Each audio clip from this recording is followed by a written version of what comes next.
Le Burj Al Arab à Dubaï est connu comme le meilleur hôtel du monde et a longtemps été considéré comme le seul hôtel 7 étoiles au monde. Aujourd'hui, je vais vous faire découvrir le seul hôtel 7 étoiles du monde. Nous allons parler de l'or, des paillettes, des spas, du caviar et de tout le reste.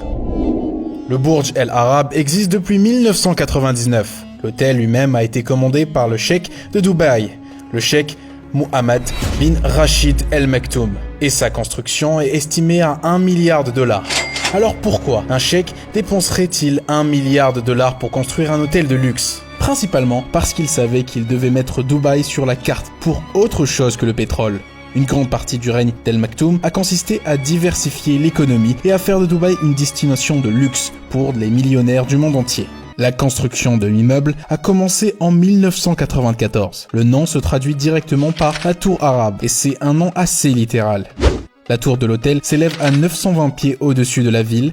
Une île artificielle a été construite spécialement pour l'hôtel afin de lui donner l'apparence d'un voile de bateau émergeant de l'eau. Pour maintenir en place cette œuvre architecturale complexe, 250 colonnes de béton sont placées sous le bâtiment et l'île, à 148 pieds sous la mer. En d'autres termes, vous n'avez pas à vous inquiéter de rester là. Il y a deux façons d'accéder à l'île et d'arriver pour vos vacances de luxe. Vous pouvez prendre soit la Rolls-Royce complémentaire depuis l'aéroport, soit prendre votre hélicoptère privé jusqu'à l'héliport situé au dernier étage de l'hôtel, pour une entrée plus ostentatoire et exclusive. Dans les deux cas, vous arriverez au paradis. Le hall de l'hôtel est un véritable spectacle dès votre entrée. Le hall est animé par des couleurs chaudes, des motifs et des textures. Une fontaine massive en pierre derrière la réception utilise de l'eau, de la brume et des fibres optiques pour créer un spectacle chorégraphié où l'eau descend et traverse les marches. Il y a des colonnes dorées, des éléments et des meubles dorés. L'hôtel utilise 1858 mètres carrés de feuilles d'or pour sa décoration, soit près d'un demi-hectare. Les sols du hall et de l'hôtel sont en marbre Statuario, le marbre le plus cher du monde, le même que celui utilisé par Michel-Ange. Comme si le hall d'entrée n'était pas assez luxueux, ce n'est même pas là que se déroule la véritable action. Vous serez emmené dans une autre belle pièce latérale où un agent vous accueillera avec des serviettes froides, de l'eau de rose, du café et des encas que vous pourrez grignoter pendant qu'il vous enregistrera. Vous les suivrez ensuite dans l'escalateur qui s'élève paresseusement à côté d'un aquarium, l'un des 3 de l'hôtel. Ensuite, vous entrez dans l'atrium, qui est le plus grand atrium du monde, avec une hauteur étonnante de 590 pieds. Et il y a une fontaine au milieu qui projette de l'eau à 130 pieds dans les airs. Vous continuez jusqu'aux portes dorées de l'ascenseur et descendez jusqu'à votre chambre. Il y a 202 chambres dans l'hôtel, dans quelques suites extravagantes, mais nous y reviendrons plus tard. La chambre la plus basique coûte 2700 $ par nuit, et je dois dire que je pense que cela en vaut la peine. En entrant, le majordome de l'étage vous aidera à vous installer, et chaque étage a son propre majordome. Les majordomes sont connus pour leur capacité à vous aider dans tous les domaines, et ce, dès que vous entrez dans la chambre. Le majordome vous apporte des fruits frais, des balles et accroche vos vêtements, et vous fait faire le tour complet de la suite, et ce tour prend un certain temps. Même la chambre la moins chère de cet hôtel est une suite à 2 étages. Le premier étage comprend la salle à manger, le salon et un grand mini-bar rempli de toutes les boissons que vous désirez. La table de la salle à manger présente un étalage de chocolat fin dans des macarons fraîchement préparés. Tout dans la suite est télécommandé, des stores au compartiment télévision en passant par les lumières et le système de contrôle de la température. Pour accéder à la chambre et à la salle de bain, vous emprunterez un escalier en marbre bordé de pétales de rose fraîche. La chambre à coucher est immense. Le matelas coûte 15 000 $ et on a l'impression que c'est le cas. Les oreillers et les couvertures sont fabriqués à partir de plumes d'eider. Les plumes sont récoltées à la main dans le nid des femelles eider. Elles sont extrêmement difficiles à trouver. Si difficiles que l'on fabrique plus de Lamborghini par an que de couettes faites avec des plumes d'eider. Ces oiseaux sont originaires de l'Arctique. Vous savez donc que vos couvertures vous tiendront chaud toute la nuit. En outre, il existe un menu de plus de 17 oreillers, ce qui vous permet de choisir la taille, la forme et l'épaisseur qui vous conviennent. Bien sûr, il y a d'autres choses que vous pouvez faire dans la chambre. Il y a un salon attaché à la chambre, avec des canapés somptueux et un miroir directement au-dessus du lit, pour, aucune raison en particulier. La salle de bain comporte une douche à effet pluie, avec 4 pommeaux de douche différents, une baignoire à jacuzzi et des colonnes dorées. Nous aimons tous les shampoings et les savons d'hôtel, mais le Burj Al Arab va encore plus loin. Chaque chambre est livrée avec une trousse de toilette Hermès contenant des parfums pour elle et lui. Et ceci, mon ami, est la chambre la plus basique. La chambre la plus extravagante vous coûtera un peu plus cher.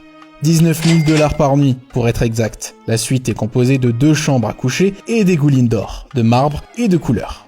Un escalier se trouve dans l'entrée, opulente, et vous mène à la merveilleuse chambre. Il y a une salle à manger privée avec assez de place assise pour 12 amis, un salon de style Majlis pour boire du thé tard dans la nuit, une salle de cinéma complète et des vues coûteuses sur l'eau. La chambre à coucher sort tout droit d'un conte de fées arabe, avec un lit massif qui tourne dans la pièce.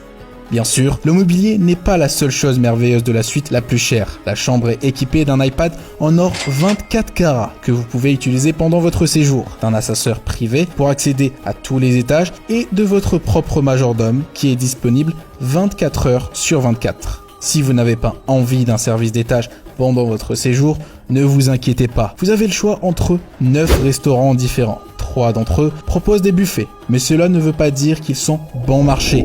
Par exemple, le Jinsui, un restaurant asiatique, propose des repas à partir de 142 $ par personne. 25 chefs cuisinent des plats gastronomiques sous forme de buffet sur 8 postes différents directement devant les clients. Et une mer de cristaux Swarovski est suspendue au-dessus de la tête pour l'ambiance. Il y a également le restaurant Scap qui sert une cuisine de style californien au bord de la piscine et dont le menu est assez abordable. Tous les restaurants sont 5 étoiles, mais il y en a un qui se distingue des autres. L'Al Mahara est le restaurant phare du Burj Al Arab. Il sert d'incroyables fruits de mer locaux préparés par Nathan Outlaw, un chef Michelin. Presque tous les plats sont garnis de truffes ou de caviar et même le pain complémentaire est accompagné d'un magnifique beurre de saumon fumé. Le plat principal, comme le saumon cuit au sel, coûte plus de 200 $ au restaurant. Ce dîner raffiné a lieu dans l'une des salles à manger les plus remarquables de la planète. Un aquarium de 260 000 gallons entoure les tables, remplis de magnifiques coraux, poissons et plantes. Les plafonds sont dorés, avec un reflet brillant qui rend la pièce encore plus luxueuse. Si vous n'avez pas faim et que vous préférez prendre un verre, vous pouvez prendre l'ascenseur pour vous rendre au bar en or. Le bar offre une vue imprenable sur Dubaï et, bien sûr, toute la pièce est recouverte d'or.